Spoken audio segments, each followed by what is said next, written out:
É com alegria e satisfação que cumprimentamos os nossos amigos e irmãos do portal Escola Dominical com a gloriosa paz de nosso Senhor e Salvador Jesus Cristo. Estamos dando início a mais uma pré-aula, esta ferramenta que o portal Escola Dominical disponibiliza no início da semana, para que os irmãos possam melhor preparar a sua aula da Escola Bíblica Dominical. Leiam a revista das lições bíblicas, assistam a esta pré-aula, acessem os textos de apoio, inclusive o texto de apoio desta pré-aula, no site do portal Escola Dominical, onde os irmãos terão mais subsídios. Acessem também as redes sociais do portal Escola Dominical, Facebook, Twitter, o LinkedIn, onde nós disponibilizamos ao longo da semana links com outros textos de apoio e outras videoaulas da lição, não só de adultos, mas de outras faixas etárias. Se tiverem alguma dúvida, acessem a sala dos professores, cadastre-se no site e ali deixe a sua pergunta, que será prontamente respondida pela equipe do portal Escola Dominical. Também no nosso canal no YouTube, os irmãos podem deixar ali algumas perguntas, se tiverem dúvidas. Ouçam as leituras diárias, breves comentários em áudio, das leituras sugeridas na revista. E se ainda tiverem dúvidas, ou para consolidar o que estudaram durante a semana, assistam à transmissão ao vivo da aula do estudo preparatório dos professores e amigos da Escola Bíblica Dominical da Igreja Evangélica Assembleia de Deus Ministério do Belém, na sede aqui em São Paulo, às 19 horas, horário de Brasília, no sábado. E depois de fazer isto, vá à Escola Bíblica Dominical. Todo esse preparativo não é Escola Bíblica Dominical. A Escola Bíblica Dominical é a igreja reunida, ensinando enquanto evangeliza e evangelizando enquanto ensina, como é a lição do grande mestre das Assembleias de Deus, o pastor Antônio Gilberto. Neste segundo trimestre de 2016, nós estamos estudando o tema Maravilhosa Graça, o Evangelho de Jesus Cristo revelado na carta aos Romanos. E hoje nós estamos estudando a lição de número 2, a necessidade universal da salvação em Cristo. E dando início então ao segundo bloco do trimestre, que abrange a chamada parte dogmática ou doutrinária da carta de Paulo aos Romanos, que começa no capítulo 1, versículo 18, e vai até o final do capítulo 11. É a parte em que Paulo vai expor o significado da fé cristã, o significado da salvação em Cristo Jesus. O maior tratado da Bíblia a respeito da salvação. Nós vimos na primeira lição que o tema da epístola é a justificação pela fé em Cristo Jesus.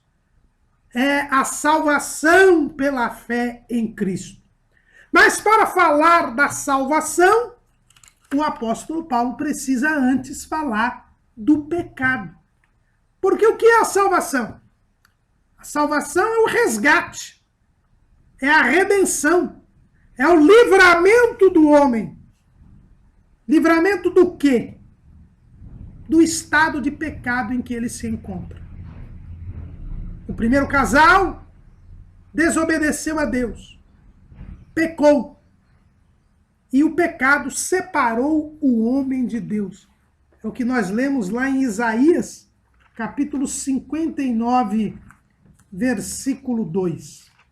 Mas os vossos pecados, as vossas iniquidades, fazem divisão entre vós e o vosso Deus, e os vossos pecados encobrem o seu rosto de vós, para que vos não ouça. Só existe salvação porque houve o pecado, porque houve a queda, porque o pecado entrou no mundo. Não podemos falar de salvação sem falar do pecado. E é por isso que o apóstolo Paulo começa a sua exposição da fé cristã falando do pecado. E aqui nós temos um verdadeiro tratado da amartiologia, que é a doutrina do pecado. E Paulo começa demonstrando toda a sua consciência, demonstrando toda a sua informação e discernimento espiritual. Ele diz assim, capítulo 1, versículo 18: porque do céu se manifesta a ira de Deus sobre toda a impiedade e injustiça dos homens, que detêm a verdade em injustiça. Paulo olha o mundo, olha a humanidade e vê uma humanidade ímpia e injusta. E como resultado desta impiedade, desta injustiça, se manifesta a ira de Deus sobre todos os homens.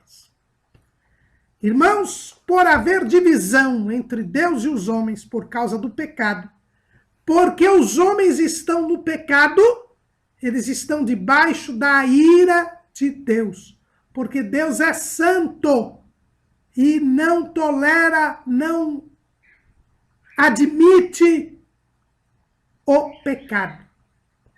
Então a primeira coisa que a gente percebe é que a ira de Deus, ela é uma reação ao pecado do homem.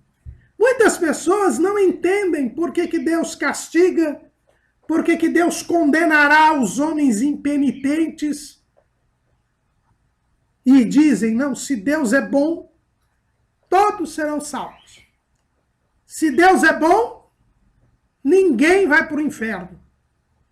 Mas não é isso que a Bíblia nos ensina. A Bíblia nos diz que Deus é santo. E por ser santo, ele não tolera o pecado. E castigará os pecadores. Fará justiça, porque os homens estão em impiedade e injustiça. Agora, Deus é bom. A ira de Deus é uma reação ao pecado do homem, à desobediência do homem.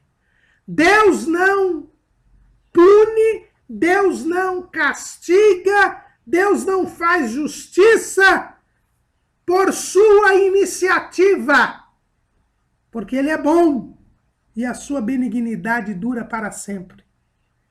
Mas em reação ao pecado do homem, à impenitência do homem, à insubmissão do homem, à desobediência do homem, à rebeldia do homem, Deus então pune. A ira de Deus se manifesta, diz Paulo, sobre toda a impiedade e injustiça dos homens, que detêm a verdade em injustiça. O pecado é definido por Paulo como a detenção da verdade em injustiça. E isso é importante, irmãos. Paulo ele vai explicar isso. Ele diz assim no versículo 19: porquanto o que de Deus se pode conhecer, nele se manifesta. Porque Deus lhe manifestou. Porque as suas coisas invisíveis, desde a criação do mundo, tanto o seu eterno poder, como a sua divindade, se entendem e claramente se veem pelas coisas que estão criadas, para que eles fiquem inexcusáveis. Vejam bem, irmãos, que Paulo diz que o pecado é a detenção da verdade em injustiça. Ou seja, os homens têm condição de conhecer a verdade. Deus se revela, Deus se manifesta a todos os homens por duas maneiras. Em primeiro lugar, Paulo vai dizer aqui, pela criação do mundo, pela natureza. Deus se revela como Deus pela natureza.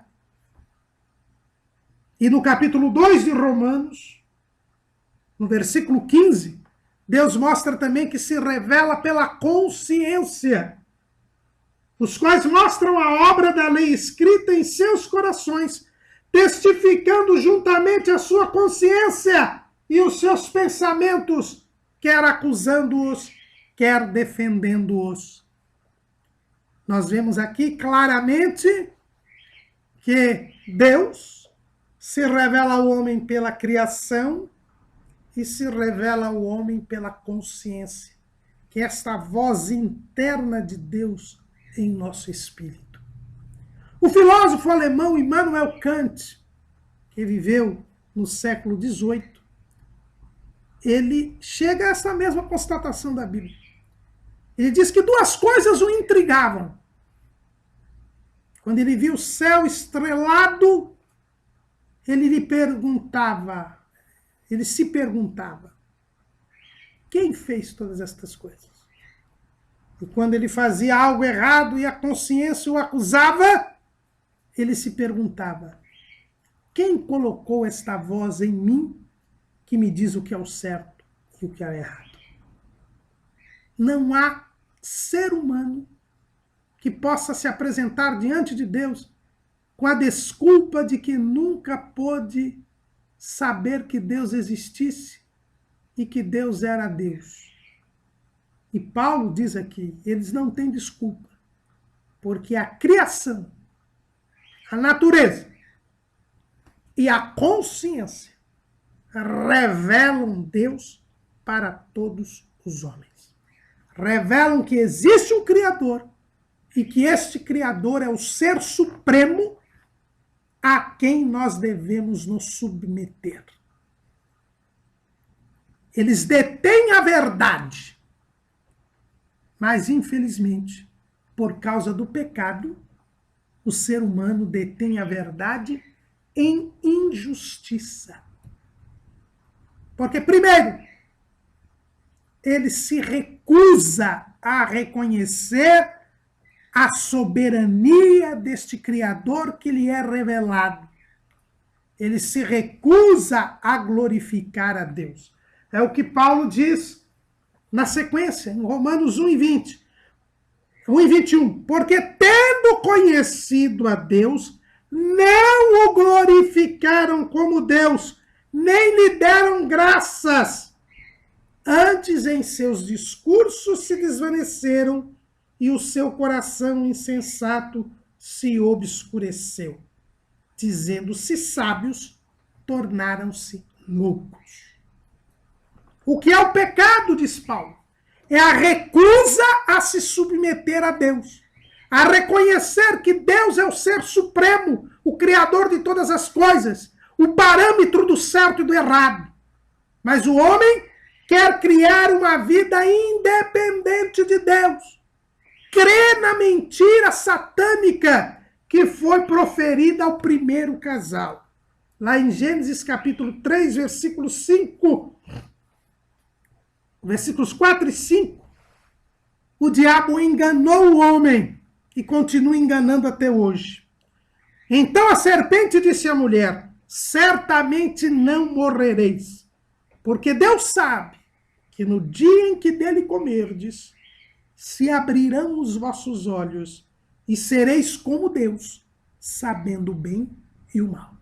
É o homem que não quer glorificar a Deus, que não quer dar graças a Deus, que quer viver como se Deus não existisse. Ele detém a verdade, mas ele se rebela contra Deus, ele se recusa a glorificar a Deus. Ele quer pensar, ele quer ser o parâmetro do bem e do mal, ele quer ter uma vida independente de Deus. E por isso ele cai no pecado, na natureza depravada e corrompida que ele herdou do primeiro casal. E é o que acontece. O ser humano, ele se torna louco, diz Paulo, que se recusam a glorificar a Deus, não dão graças a Deus, não querem obedecer a Deus, constroem imaginações, constroem discursos, constroem pensamentos, filosofias, religiões, crenças, raciocínios, argumentos, deixar Deus de lado. E pensando ser sábios, se tornam loucos. O pecado, então, é a recusa à glorificação ao Senhor. É a recusa ao senhorio de Deus. É a insubmissão a Deus. E a negativa em dar graças a Deus. O homem se coloca no centro e passa a achar que todas as coisas que obtém, todas as coisas que consegue, são por sua própria conta. E por causa desta recusa da glorificação a Deus, e por causa desta negativa de dar graças a Deus, o homem começa um declínio espiritual, uma decadência espiritual. O primeiro abismo que o homem cai é o da idolatria. Diz Paulo, e mudaram a glória do Deus incorruptível em semelhança da imagem de homem corruptível, e de aves, e de quadrúpedes, e de répteis. A idolatria vem nesta rebeldia contra Deus. Nós colocamos aí em nosso esboço, o pastor Ezequias Soares, quando comentou a carta aos Romanos em 1998, nas lições bíblicas, ele relembra que a idolatria começou com Nimrod, o rei da comunidade única pós-diluviana. E quando nós lemos lá no livro de Gênesis, no capítulo 11, nós vemos que os homens se rebelaram contra Deus. Não quiseram povoar a terra, quiseram ficar na terra de Sinar. E resolveram edificar uma torre que chegasse até os céus, em verdadeiro desafio a Deus. Foi ali que nasceu a idolatria, em Babel. Nimrod se fez adorar como Deus. Mandou que sua mulher Semíramis fosse adorada, seu filho Tamuz fosse adorado. Ali começa a idolatria, porque o homem se recusou a glorificar a Deus. E começa a fazer deuses conforme a sua vontade. Ele adora estes deuses, mas é ele quem faz estes deuses. São deuses semelhantes aos homens. Quando nós vemos aí as religiões antigas, nós vemos que esses deuses eram invejosos, eram adúlteros, eram mentirosos, eram injustos. Eram deuses feitos conforme a imagem e semelhança do homem. O homem que, sendo imagem e semelhança de Deus, quer que Deus fique sua imagem e semelhança. A idolatria é o primeiro abismo. E por causa da idolatria, o homem cai ainda mais. A Bíblia diz, pelo que também Deus os entregou às concupiscências de seus corações, a imundícia, para desonrarem seus corpos entre si. Quando o homem dá as costas a Deus, quando o homem não quer saber nada de Deus, como diz o povo, Deus deixa de mão, Deus deixa de largo, Deus os entrega às suas próprias concupiscências. E aí nós temos o segundo abismo, que é a sexualidade desregrada.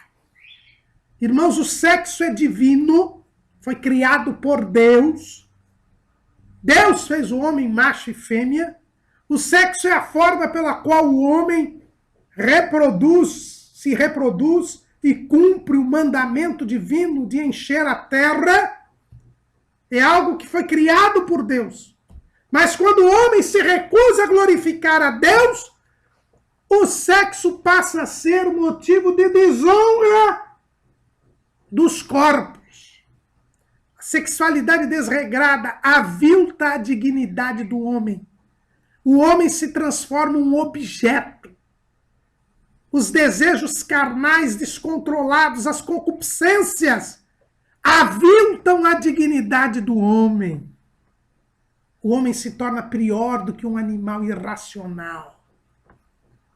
O instinto sexual desregrado é uma depravação, um aviltamento da dignidade humana.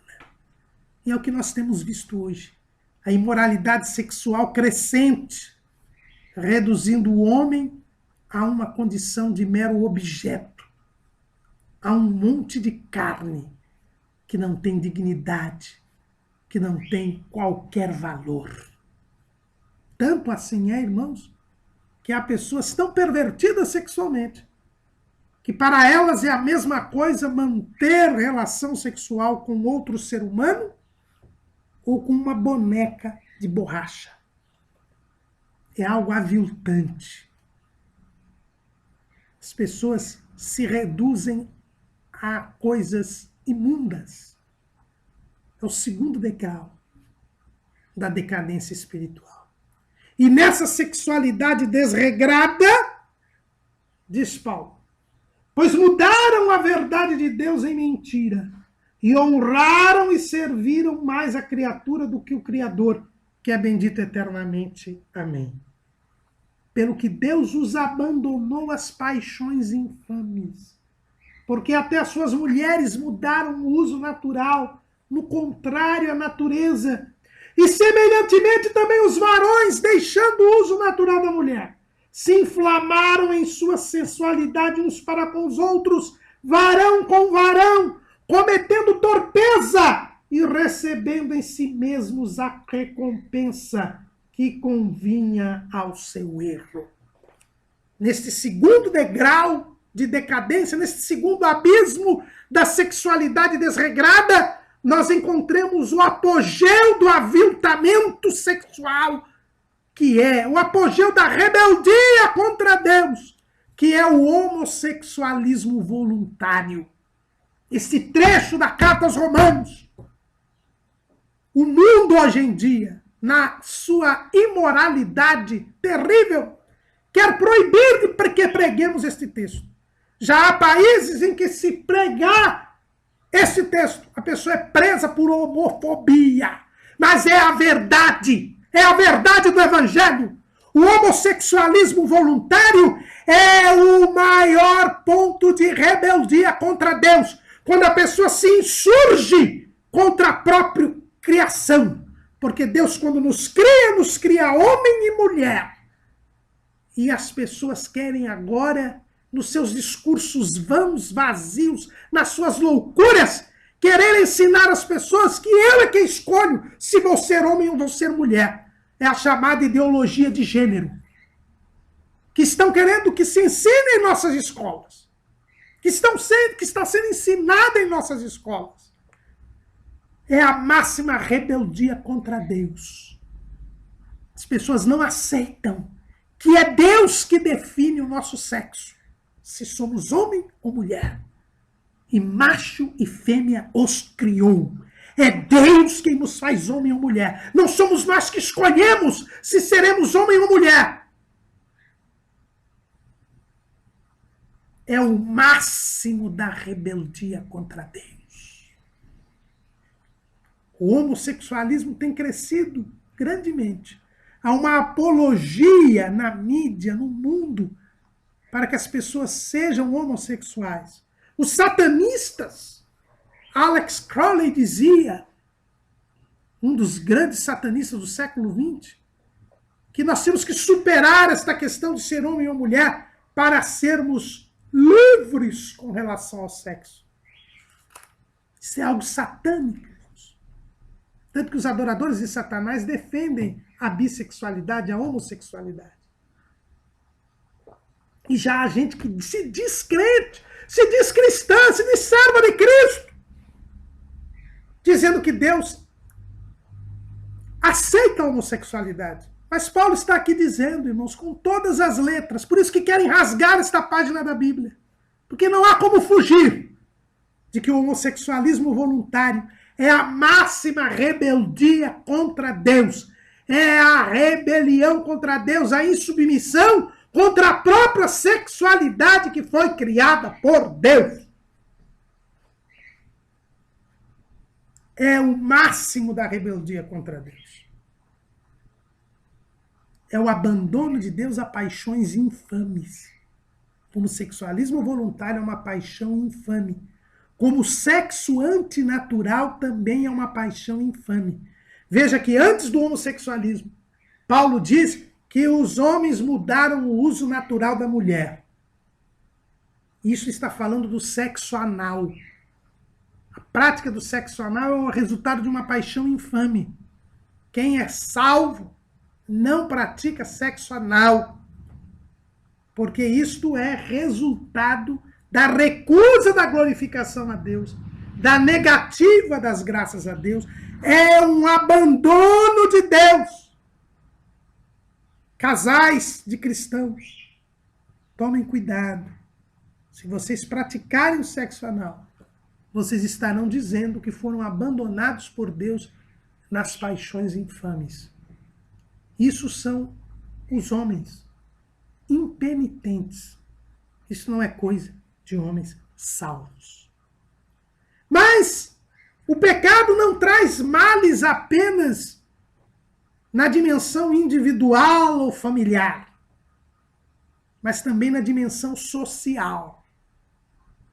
Por causa da recusa à glorificação de Deus e a negativa de ação de graças a Deus, por causa dessa rebelião contra Deus, Deus também incita ao homem um sentimento perverso. É o que nós vemos lá em Romanos, capítulo 1, versículo 28. E como eles se não importaram de ter conhecimento de Deus, assim Deus os entregou a um sentimento perverso para fazerem coisas que não convêm. Irmãos, em razão da situação pecaminosa do homem, entra na vida social um sentimento perverso e começam a ser feitas coisas inconvenientes. Que coisas inconvenientes são estas? Diz o apóstolo Paulo, em primeiro lugar, estão cheios de toda a iniquidade. A vida social passa a ser injusta. Iniquidade é injustiça. Esse é o chamado que os teólogos chamam pecado social. As estruturas sociais são injustas. Por que o mundo produz alimentos que poderiam alimentar 1,5 a população do mundo e 7 pessoas morrem de fome a cada minuto? Por causa da injustiça, da má distribuição dos produtos, da má distribuição da comida. Por que cerca de 200 pessoas têm metade da riqueza do mundo, que tem 4 bilhões de pessoas? Por causa da injustiça, da má distribuição da riqueza. Porque muitos têm tanto e outros não têm nada, por causa da injustiça. E por que as estruturas sociais são injustas? Por causa do pecado. Porque como eles não se importaram de conhecer a Deus, Deus os entregou a um sentimento perverso. Estão cheios de iniquidade, de prostituição. A prostituição, a devassidão moral, sexual, as pessoas vendendo seus corpos, o sexo desregrado, que tantos males causam, trazendo filhos sem pais, sem família estruturada, trazendo as doenças sexualmente transmissíveis, trazendo o aviltamento do ser humano, trazendo o tráfico de mulheres, trazendo o turismo sexual, a pedofilia, tantas coisas mais, por causa do pecado.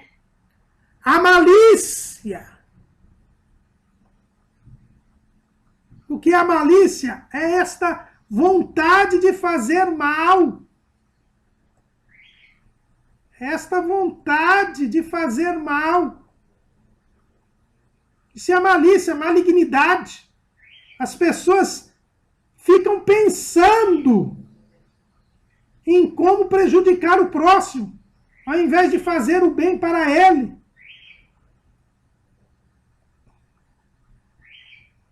É o desejo de fazer mal a alguém. É o que nós vemos lá no livro de Miqueias, no capítulo 2 do livro de Miqueias. Ai daqueles que nas suas camas intentam a iniquidade e maquinam o mal. A luz da alva praticam porque está no poder da sua mão. As pessoas antes de dormir ficam, os poderosos principalmente, maquinando como prejudicar o próximo. E todo dia nós vemos pessoas praticando o mal que planejaram. Isso é resultado do pecado. Mas também, diz Paulo, que esse sentimento perverso jura na vida social. Esse sentimento perverso produz, gera na vida social a avareza. Existe um ditado, né, uma música americana, que diz assim, money makes the world go around. Ou seja, o dinheiro faz o mundo rodar. As pessoas são presas às coisas materiais, presas ao dinheiro. E a avareza é idolatria. A nossa sociedade vive em função do dinheiro, da posse do dinheiro, dos bens materiais. Isto é consequência do pecado. Porque é o pecado que gera nas estruturas sociais a avareza. Mas nós temos também a maldade, né? Já falamos aqui da malícia, que é querer fazer mal, e aqui nós temos a maldade, a prática do mal. A violência, a criminalidade, a crueldade tem aumentado grandemente, porque isso é uma estrutura social injusta, dominada pelo pecado. É por isso que João vai dizer lá na sua primeira carta, no capítulo 5, no versículo 19, sabemos que somos de Deus, e que todo mundo está no maligno. Por causa do pecado, as estruturas sociais são más. A inveja que faz as pessoas matarem, a inveja que faz as pessoas praticarem o mal contra o outro, o homicídio. E o Brasil é um exemplo típico disso. Nossa sociedade, nós temos 11% dos homicídios no mundo. E não estamos em guerra. 50 mil pessoas morrem por ano no Brasil, assassinadas. E mais 43 mil morrem no trânsito. E muitas vezes, não só por uma falta de cautela, mas por uma total imprudência, por uma total irresponsabilidade de pessoas que desobedecem às leis do trânsito, que dirigem embriagadas. A contenda é outra característica do mundo no pecado. As pessoas se degladiando, litigando, brigando, não tendo reconciliação. A malignidade que nós já falamos, né? E por que existe esse sentimento perverso que gera estas coisas inconvenientes no mundo por causa do pecado? Paulo diz quais são as qualidades dos homens neste mundo. Eles são difamadores, caluniadores ou detratores, assim como Satanás. A palavra diabo quer dizer acusador, caluniador. É por isso que Jesus disse que o homem no pecado é filho do diabo, porque ele reproduz aquilo que o diabo faz. O diabo não cessa de acusar os servos do Senhor de dia e de noite, de acusar os homens de dia e de noite diante de Deus, e os homens também se acusam entre si. Os homens são aborrecedores ou aborrecidos de Deus, odeiam a Deus. Os homens pecadores odeiam a Deus, são insolentes, injuriadores, são orgulhosos, são soberbos, são presunçosos, são inventores de males, são desobedientes aos pais e às mães, são insensatos, estão tolos, cegos espiritualmente, são infiéis nos contratos, não têm afeição natural, são cruéis e não têm misericórdia. Este é o quadro do mundo sem Deus e sem salvação. Paulo, ao olhar o mundo sem a salvação de Deus, vê este quadro trágico que é desde a queda do homem e será até o final da grande tribulação. E mesmo no milênio, no final do milênio, os homens se tornarão assim aqueles que forem enganados por Satanás. Essa é a realidade, a fotografia da humanidade. Por isso, nós não podemos admitir a filosofia humanista, que diz que o homem é bom, que o homem tem uma natureza boa,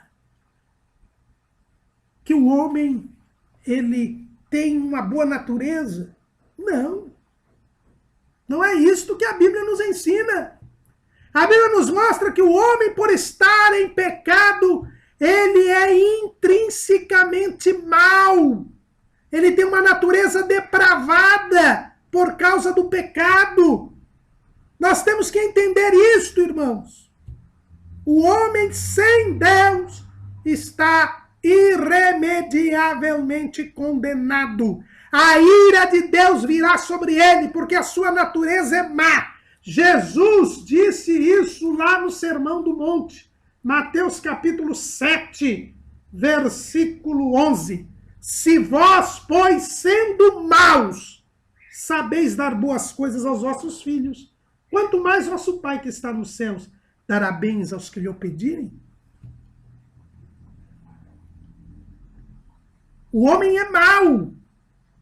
É verdade que enquanto ele não adquire a consciência, ele é inocente. Mas quando ele adquire a consciência, irremediavelmente ele peca. Inevitavelmente ele peca.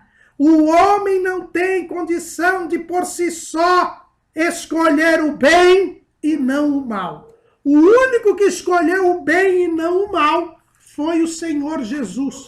É o que nós lemos lá em Isaías, no capítulo 7 de Isaías, no versículo 16. Na verdade, antes que este menino saiba rejeitar o mal e escolher o bem, a terra de Quitim-Fada será desamparada dos seus 2 reis.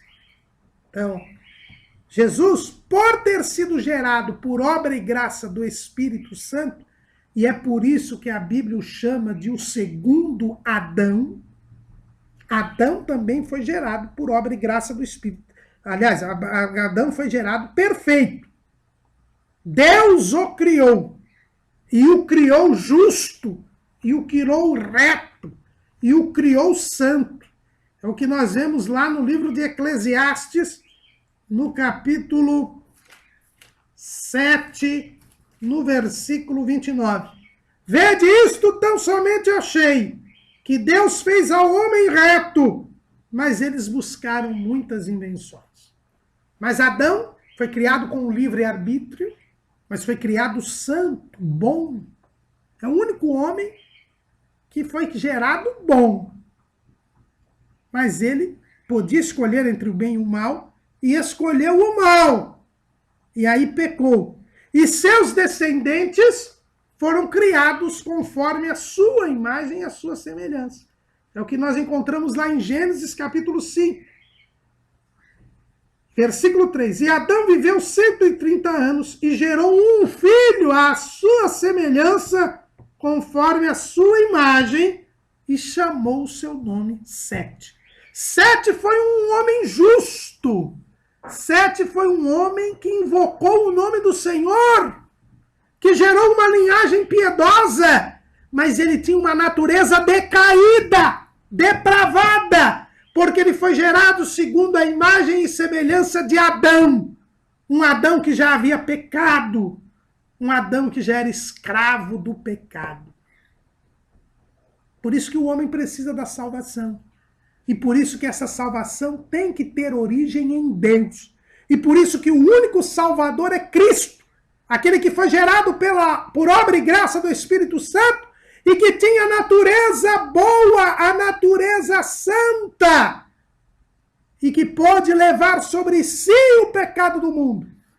Para que, crendo nele, nós pudéssemos ser salvos.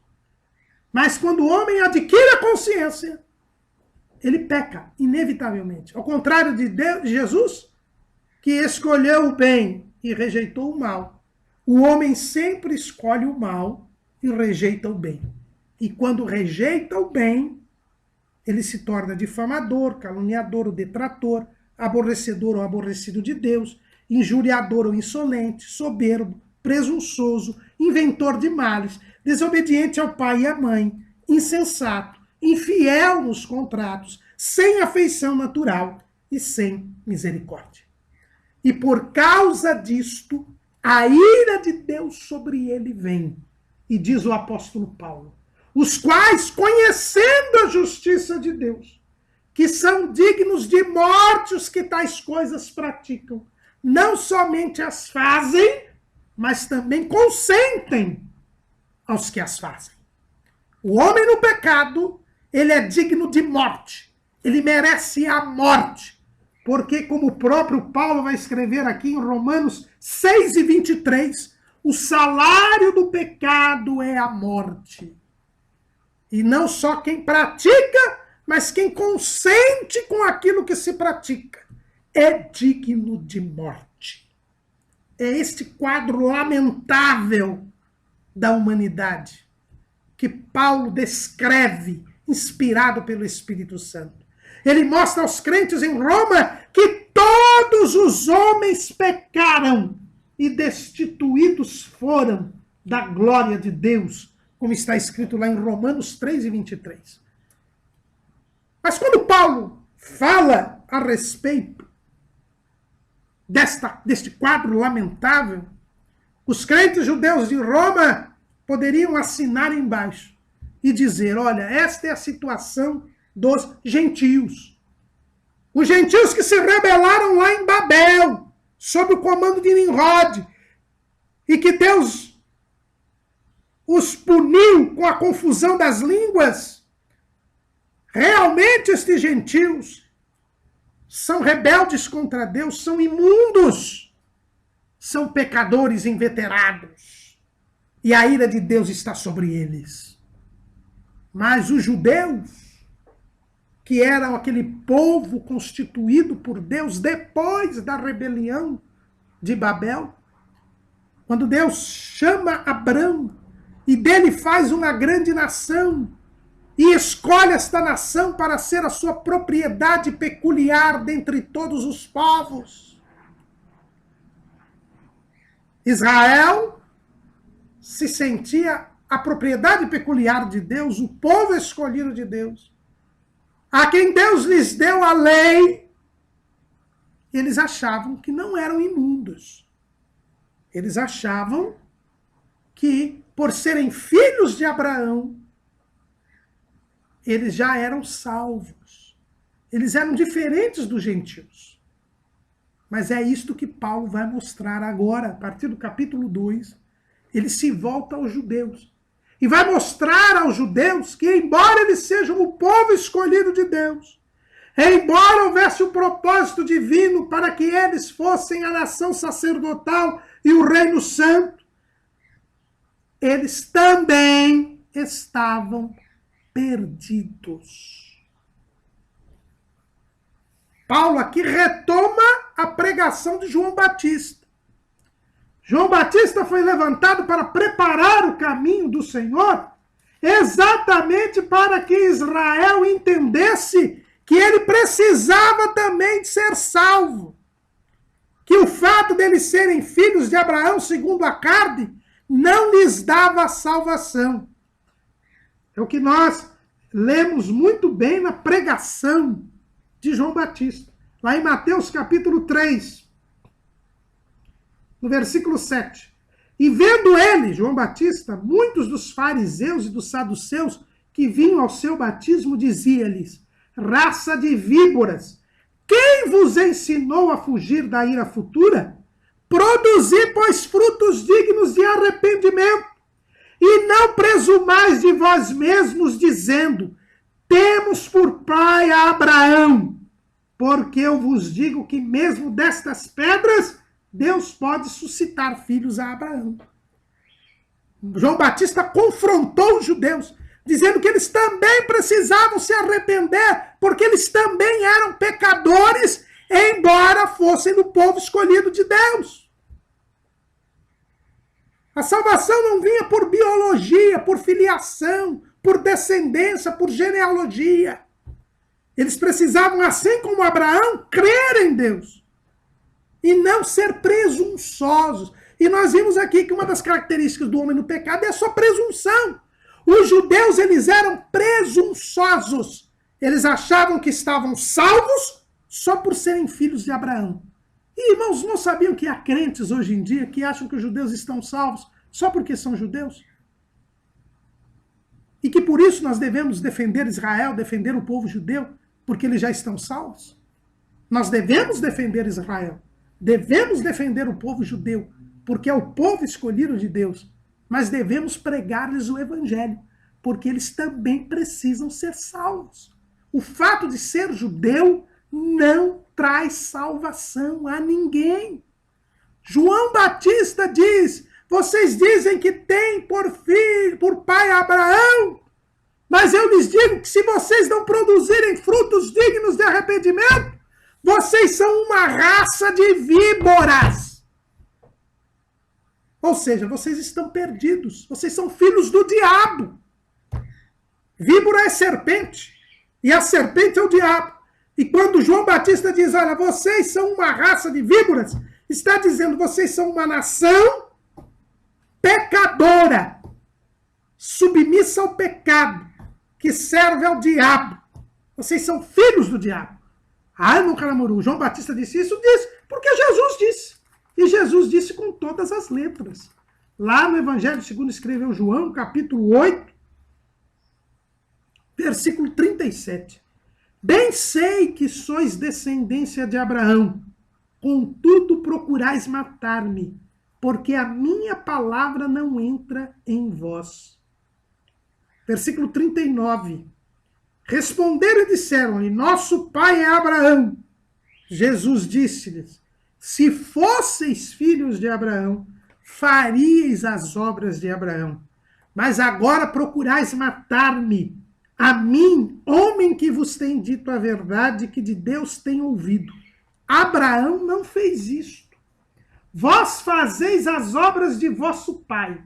Disseram-lhe, pois, nós não somos nascidos de prostituição.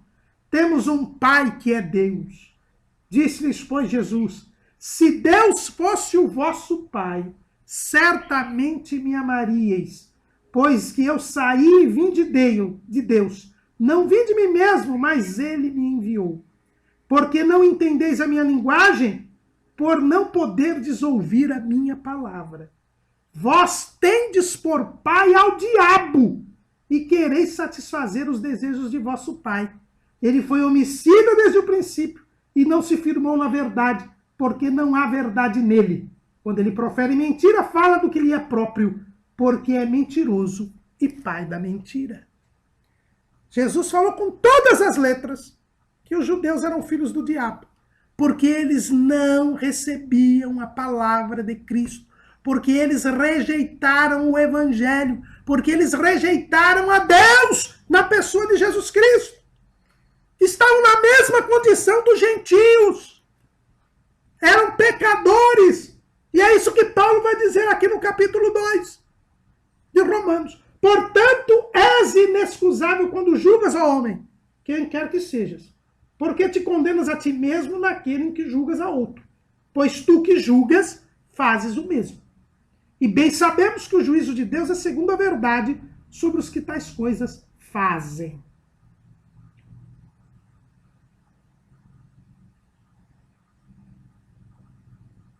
O judeu não podia julgar o gentio.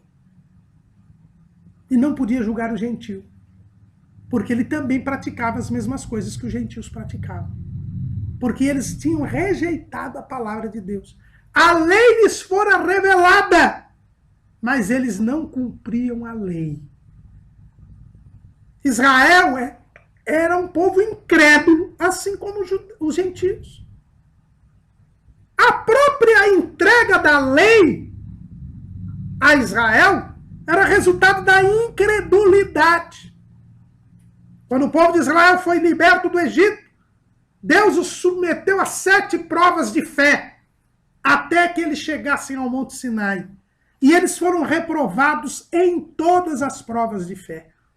Na passagem do Mar Vermelho, eles murmuraram contra Deus quando o exército de Faraó se aproximava. Eles não creram em Deus. Depois que passaram o Mar Vermelho, eles foram confirmar a palavra que Moisés havia dito de que o exército do Egito seria destruído. Eles foram ver no mar os corpos, porque não creram. Em Mara, eles murmuraram contra Deus porque tiveram sede. Não creram que Deus lhes pudesse sustentar no deserto. As águas se tornaram amargas, se tornaram doces, mas depois que o povo murmurou. Eles não creram em Deus. Depois o povo teve fome e murmurou contra Deus e reclamou de ter sido liberto no Egito por causa da fome. E Deus lhe deu os codornizes e o maná.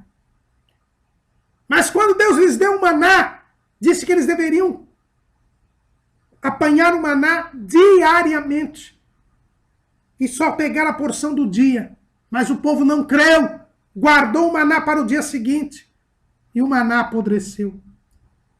Moisés também disse que eles deveriam pegar o maná na sexta-feira em porção dobrada e não pegassem o maná no sábado. Mas eles não creram. E muitos deles tentaram colher maná no sábado.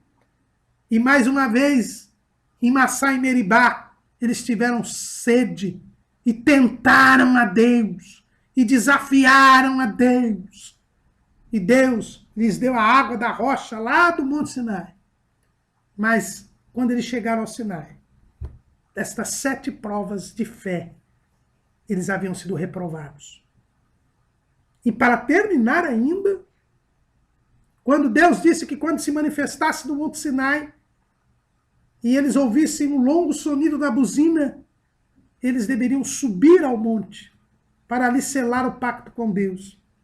E Deus se manifestou no Monte Sinai, falou os 10 mandamentos, acompanhado de trovões, relâmpagos, tremor de terra. O monte fumegava, mas o povo, ao invés de esperar o sonido da buzina para subir ao monte, se distanciou do monte e mandou que Moisés subisse ao monte.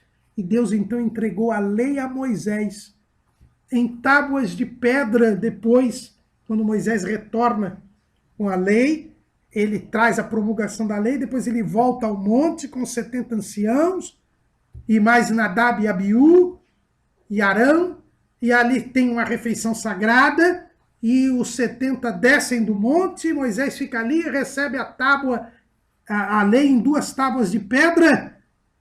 Mas 40 dias depois de receber os 10 mandamentos, Israel já pecava contra Deus. Nos 2 primeiros mandamentos, construindo o bezerro de ouro. As tábuas são quebradas, Moisés volta ao monte, recebe 2 novas tábuas, mas as tábuas estavam, a lei estava nas tábuas de pedra, não estava no coração dos judeus. E por não estar no coração dos judeus, os judeus eram hipócritas. Por isso que os judeus precisavam da salvação, porque a lei não estava no coração deles. A lei estava escrita em pedras, a lei mostrava para eles o que era o pecado, mas eles não cumpriam a lei. Como nós haveremos de estudar mais a miúde neste trimestre. Eles julgavam os gentios, acusavam os gentios de pecadores, mas praticavam as mesmas obras dos gentios.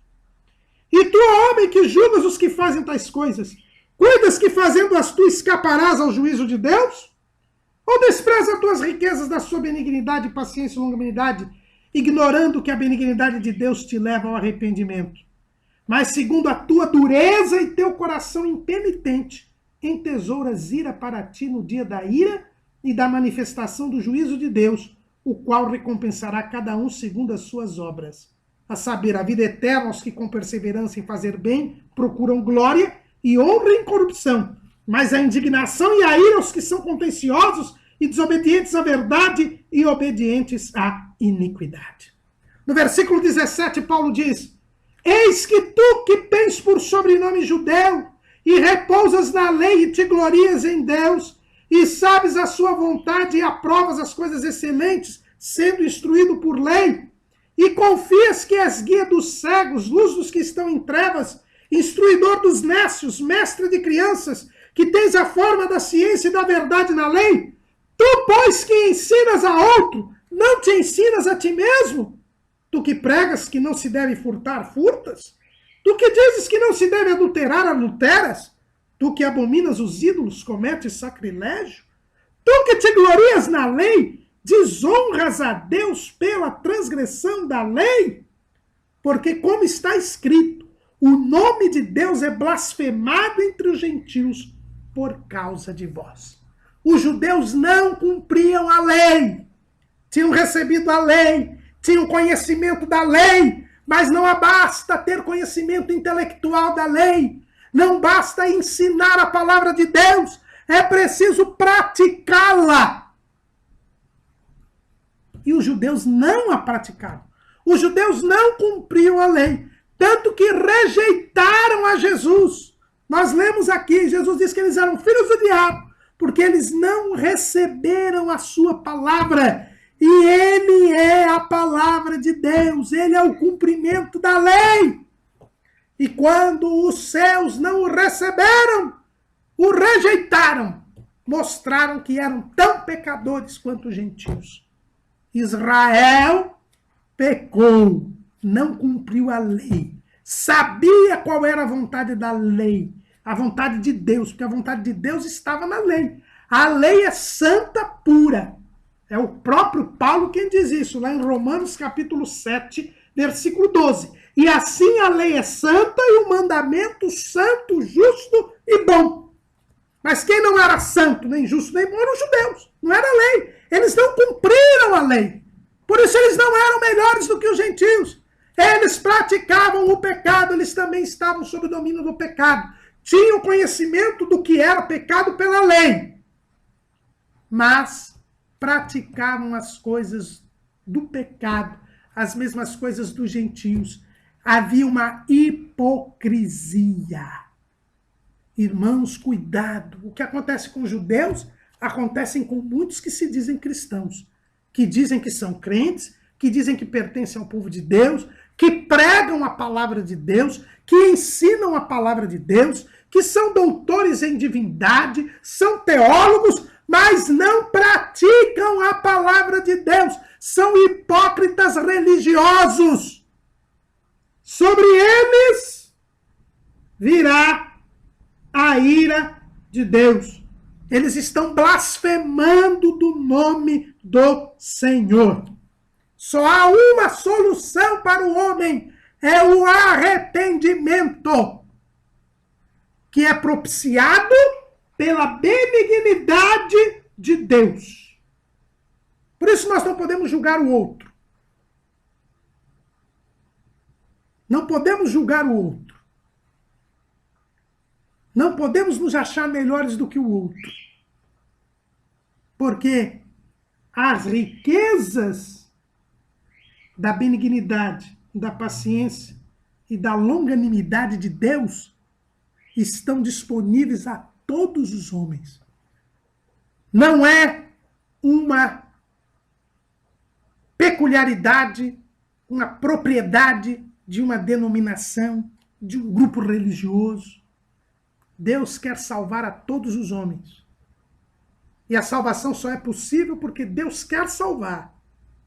E essa salvação só é possível através do arrependimento, através da mudança de mentalidade, através da recepção da palavra de Deus. Aí nós nos tornaremos filhos de Abraão, como nós vamos ver na próxima lição. Isso não quer dizer, irmãos, que o crente não deva ser disciplinado. Há muitas pessoas que, com base nisso, nós não podemos julgar as pessoas. Então diz, olha, então a pessoa que está pecando, eu não vou excluir da comunhão, eu vou deixar tomar ceia, o Espírito Santo é que decida isso, eu não tenho nada a ver com isso, como nós temos visto hoje. Não, não. Nós temos que ser santos. E nós temos que ser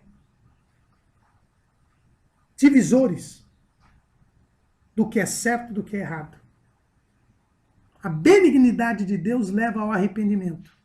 E se a pessoa é impenitente, ela está debaixo da ira de Deus.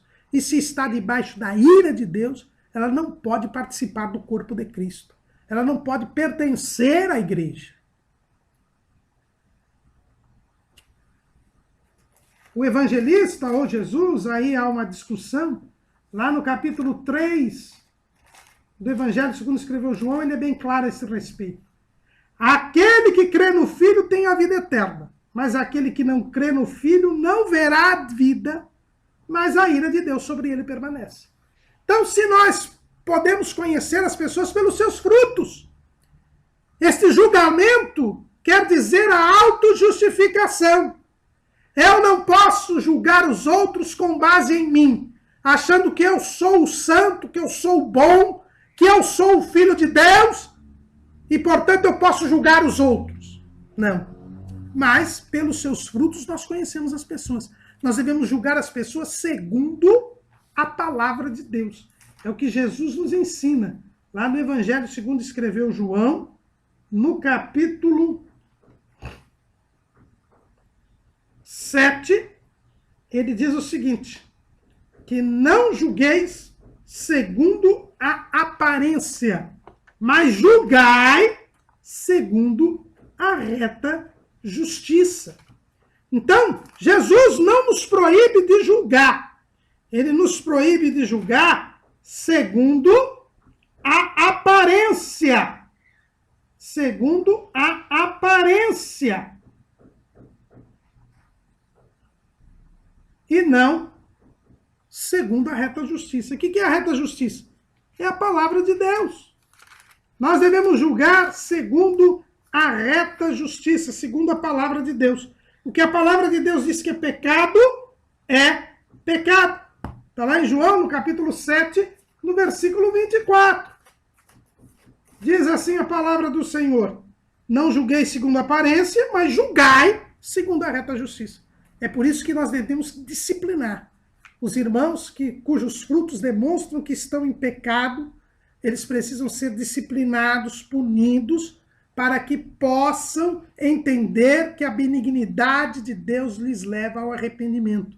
Porque Deus castiga aquele a quem ama e açoita aquele a quem quer bem. Nós devemos demonstrar o nosso amor para com o irmão impenitente, o excluído da comunhão, o suspendendo da comunhão, aplicando penalidade sobre ele, para que ele possa se arrepender. E demonstrando toda a bondade e a longanimidade de Deus, nós devemos tratar este irmão, cuidar dele, não permitir que ele esteja em comunhão, porque se ele participar da ceia do Senhor, das atividades da igreja, ele achará que está salvo e estará fazendo isso para a sua condenação. Mas devemos tratá-lo como um doente é tratado, na sua fraqueza, na sua doença, até que ele seja curado.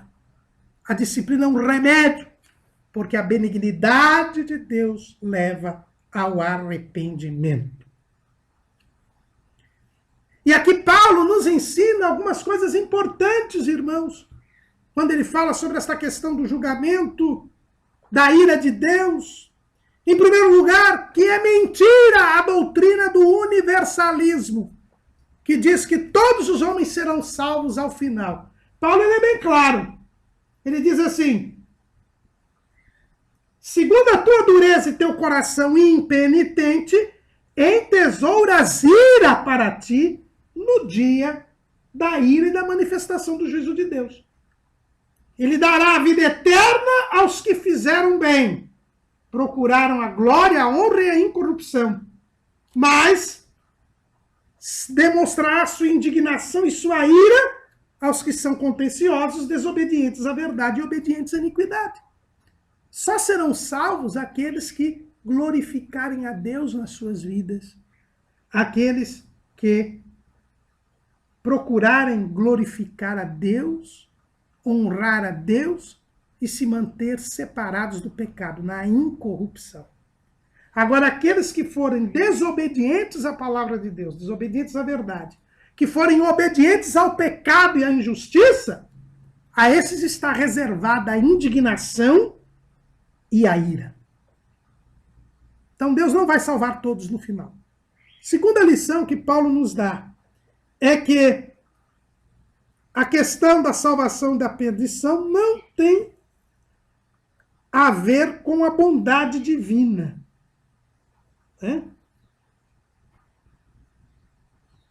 Deus quer que todos os homens se salvem e venham ao conhecimento da verdade.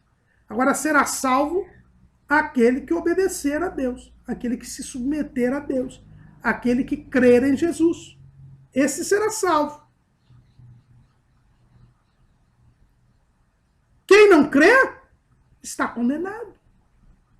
Quem não crer, quem não sair dessa situação pecaminosa decorrente da sua natureza decaída, ele será lançado no fogo do inferno. Não porque Deus é mau, mas como reação divina à sua impenitência.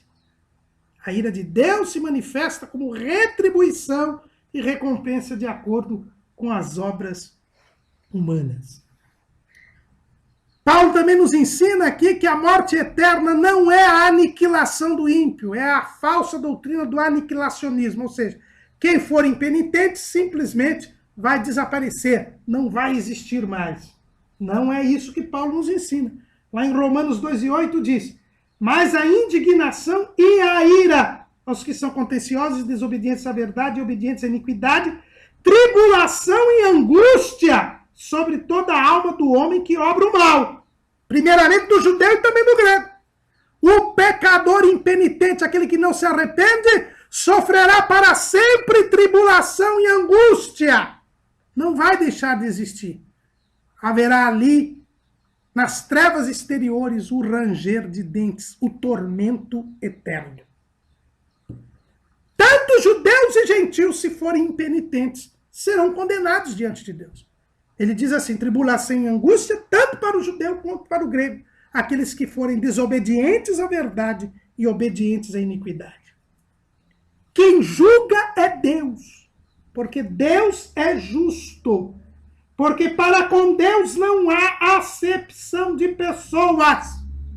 Todos serão julgados por Deus. E Deus é justo. Há muitas pessoas que perguntam, como é que será o julgamento daquelas pessoas que nunca ouviram falar de Jesus, que não sabiam do Evangelho, que não sabiam de coisa alguma, como os índios que moraram no Brasil antes do descobrimento, e aqueles que depois do descobrimento nunca ouviram falar do Evangelho? A Bíblia diz, fique tranquilo, Deus é justo. Para ele não há acepção de pessoas. Todos os que sem lei pecaram, sem lei também perecerão. E todos os que sob a lei pecaram, pela lei serão julgados. Porque os que ouvem a lei não são justos diante de Deus, mas os que praticam a lei hão de ser justificados. Porque quando os gentios que não têm lei fazem naturalmente as coisas que são da lei, não tendo eles lei, para si mesmos são lei, os quais mostram a obra da lei escrita em seus corações, testificando juntamente a sua consciência e os seus pensamentos, quer acusando-os, quer defendendo-os, no dia em que Deus há de julgar os segredos dos homens, por Jesus Cristo, segundo o meu evangelho. Como nós dissemos, pela revelação que tiveram de Deus, serão julgados. Ninguém terá desculpa de dizer que nunca conheceu a Deus. Pela criação e pela consciência, eles conheceram a Deus. Os judeus conheceram a Deus pela lei. Nós, desta geração, conhecemos, dessa dispensação, melhor dizendo, conhecemos a Deus pelo Evangelho de Cristo, por Cristo Jesus. Ninguém não teve nenhuma revelação de Deus, porque todos os homens detêm a verdade, embora a detenham em injustiça. O julgamento de Deus se dará conforme a revelação que cada um teve. E os judeus fracassaram porque se auto-justificaram. Acharam que por serem filhos de Abraão já estavam salvos. Mas infelizmente, eles não praticaram a lei. Não basta conhecer a lei intelectualmente. Era preciso que eles a praticassem. Eles não tinham a lei de Deus nos seus corações. Eles se envolviam apenas numa aparência. É o que Jesus diz no Sermão do Monte. Quando ele ensina os judeus ali no Sermão do Monte, ele mostra que eles estavam cumprindo a lei de uma forma totalmente aparente, num formalismo, numa aparência exterior, quando na verdade eles deveriam colocar a lei nos seus corações. E é a própria lei que mandava isso. Quando nós vemos que em Deuteronômio 10 e 16, Moisés, ele diz que o que importava era a circuncisão do coração. Lá em Deuteronômio 10 e 16, diz Moisés ao povo: circuncidai, pois, o prepúcio do vosso coração, e não mais endureçais a vossa cerviz. É por isso que o salmista disse: hoje ouvirdes a sua voz, não endureçais os vossos corações. O povo não podia fazer o que fizeram em Massá e Meribá, quando tentaram ao Senhor, porque endureceram o seu coração. E por isso perderam a promessa de Abraão. Mas eles deveriam circuncidar o seu coração. Jeremias também, quando o povo estava para ser levado cativo, que era a maior das penas previstas na lei de Moisés para o povo impenitente. Jeremias também conclama o povo a circuncidar seus corações. Jeremias 4:4. Circuncidai-vos para o Senhor e tirai os prepúcios do vosso coração, ó homens de Judá e habitadores de Jerusalém, para que a minha indignação não venha a sair como fogo e arda de modo que não haja quem a apague por causa da malícia das vossas obras. E Paulo repete aqui esta lição. Os judeus eram impenitentes e precisavam da salvação, porque mesmo conhecendo a lei, não a praticaram na sua devida dimensão, porque não a escreveram nos seus corações.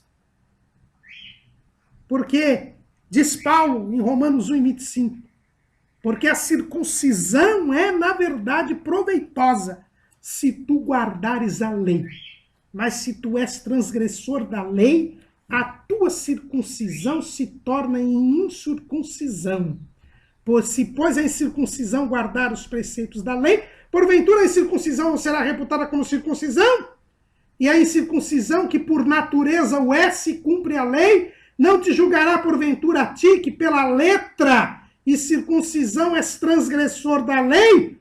Porque não é judeu o que o é exteriormente, nem é circuncisão a que o é exteriormente na carne, mas é judeu o que o é no interior, e a circuncisão a que é do coração no espírito, não na letra, cujo louvor não provém dos homens, mas de Deus. Por que os judeus eram tão impenitentes quanto os gentios? Porque eles serviam a Deus de aparência, exteriormente, na formalidade. Eles não tinham circuncidado o seu coração. A lei não estava escrita nos seus corações. Os seus corações tinham os prepúcios. E dentro dos seus corações não havia a lei de Deus, mas havia o pecado. É o que Jesus nos ensina lá em Mateus, capítulo 19.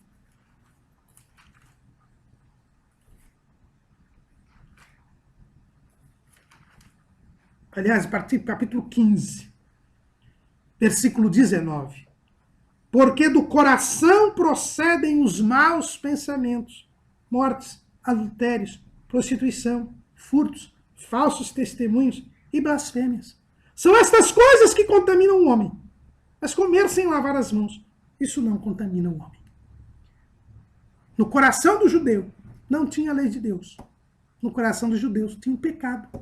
Porque eles não tinham se arrependido. Por isso eles não praticavam a lei. Eles praticavam as formalidades, as aparências da lei.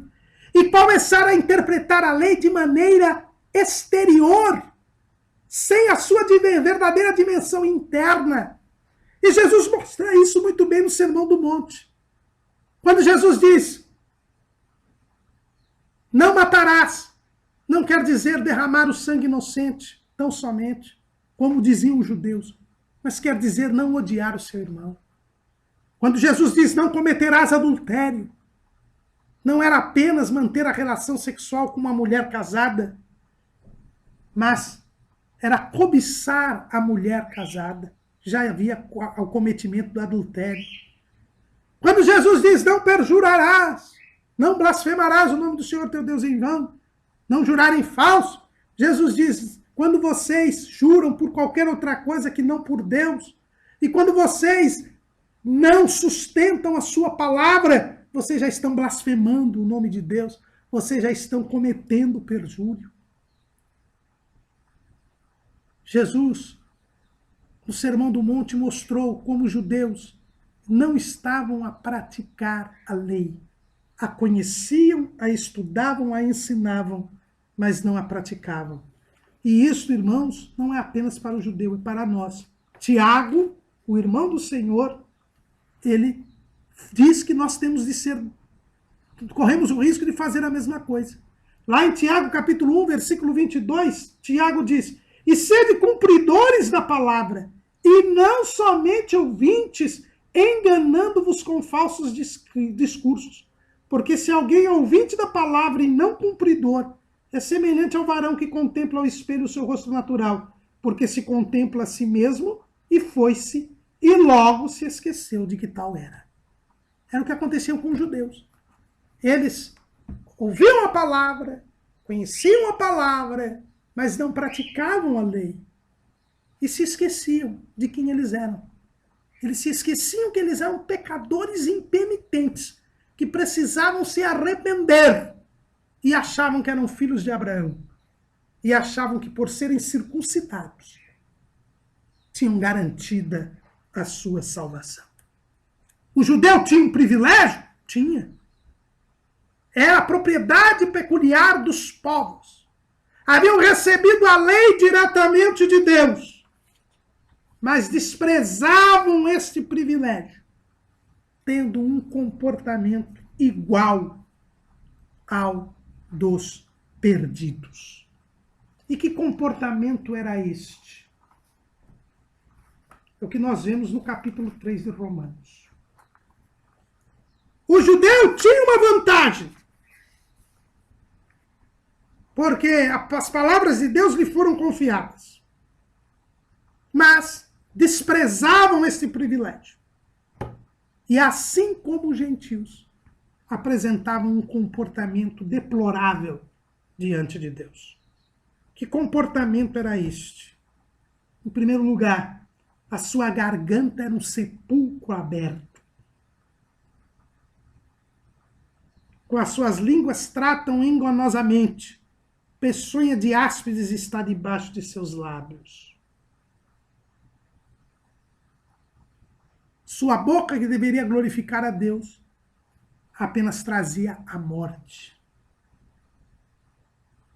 Viviam no engano, enganando-se uns aos outros. Tinham uma boca cheia de maldição e de amargura. Os seus pés eram ligeiros para derramar sangue. Em seus caminhos havia destruição e miséria. Não conheciam o caminho da paz, porque não tinham comunhão com Deus.